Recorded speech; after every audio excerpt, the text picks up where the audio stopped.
চিন্তা চিন্তা শুধু চিন্তা। একটি মাত্র মেয়ে কি যেন বসে বসে ভাবে ও লেখে, ডাকলেও কোনো কথা বলে না। আমি তো কিছু বুঝতে পারছি না তার কি কোনো অসুখ হয়েছে কিনা।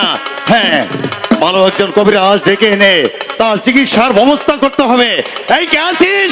শিবাশালা গোলাম খা। বহুদিন হয় সেনাগারে বিশ্রামে আছি, হঠাৎ করে সেনাপতি গোলাম খা রাজ দরবারে তালাব। জানি না কোন রাজ্যের সাথে যুদ্ধ বেঁধেছে, তাই তো এই মুহূর্তে আমাকে যেতে হবে রাজ দরবারে। আদেশ করেন, আদেশ করেন, আদেশ করেন জনাব।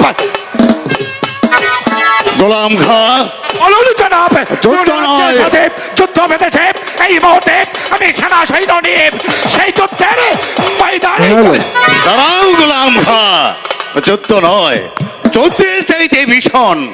কেননা শাহজাদি মালার অসুখ হয়েছে, সে বসে বসে কি যেন ভাবে ও লেখে, এমনকি ডাকলেও কোনো কথা বলে না।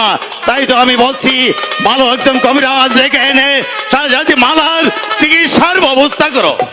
কি বলছেন জনাব?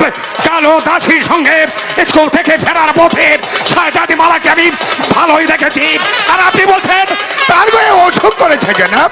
তুমি দাসীর সাথে ভালোই দেখেছো, স্কুল থেকে ফিরেছে, কিন্তু সে বসে বসে কি যেন ভাবে ও লেখে, এমনকি ডাকলেও কোনো কথা বলে না। তাই তো আর বিলম্ব না করে তুমি একজন ভালো কবিরাজ ডেকে এনে মালা চিকিৎসার ব্যবস্থা করো। আমি তাই করবো জনাব, আমি তাই করবো। গোলাম খা, জনাব মনে রেখো এই বৎস আমিরের হুকুম, ভালো একজন কবিরাজ তুমি শীঘ্রই ডেকে নিয়ে এসো। জনাব আপনি একদিন আমার সঙ্গে ওয়াদা করেছিলেন, আমি যদি আলীগড় যুদ্ধে জয়লাভ করতে পারি তাহলে শাহজাদি মালাকে।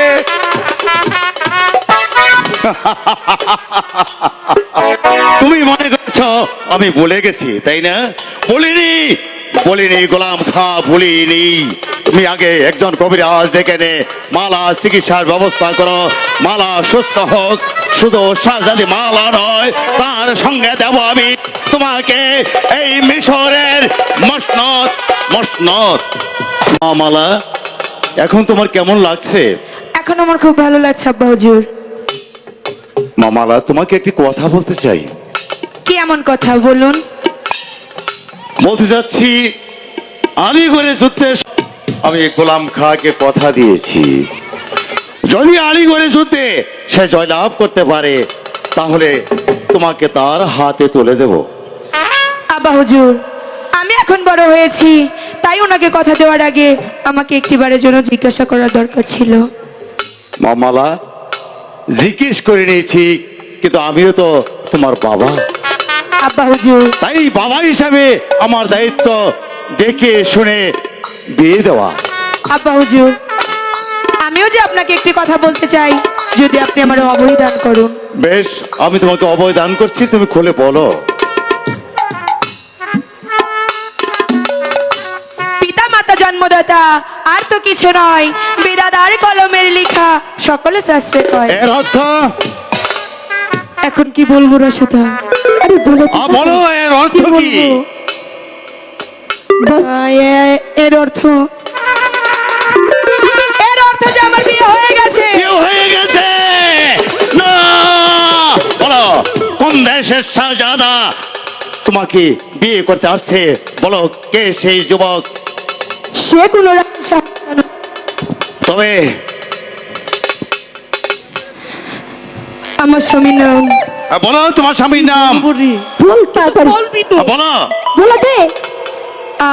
আমার স্বামীর নাম। বলো। আমার স্বামীর নাম আবু কাশেম। কাশেম!